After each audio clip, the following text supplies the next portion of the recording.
part 1 of this video I showed the sliding table rail kit which I used to add a second table into our Nissan Elgrand campervan.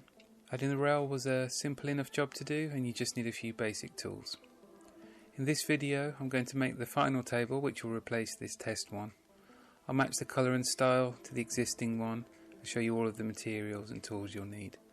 The link to part 1 is in the description if you'd like to watch that first. This is the wood that I'll be using. It's 15mm furniture board. Obviously it's the wrong colour at the moment, but we'll be changing that later in the video, and this is just a sample offcut. To finish the edges I'll be using this 15mm plastic trim. It's actually called T-trim because of the shape it has when you look at it in profile. And the idea is that you put a groove down the edge of the wood and then this will push into it. You just tap it on with a hammer. This is the router bit that you'll need to cut the groove or the slot into the wood. This is a 2mm version.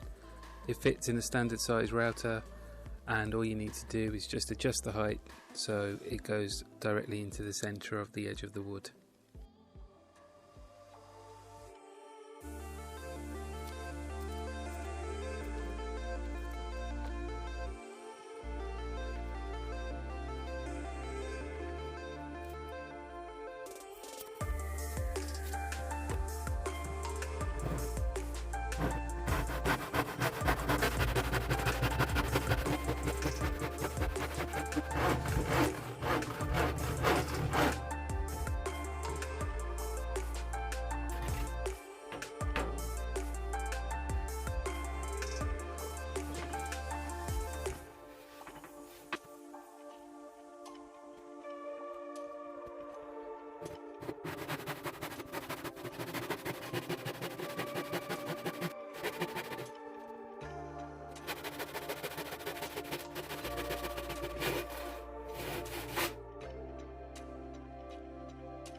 So this was the final result. After using the test table for a while, we realised it was too big, so I made this one slightly smaller in length and width.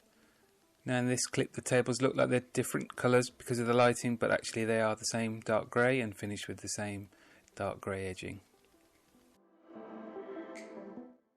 If you have any comments or questions, please let me know, and if you found the video useful, let me know by giving it a like, and you can subscribe to see our latest videos.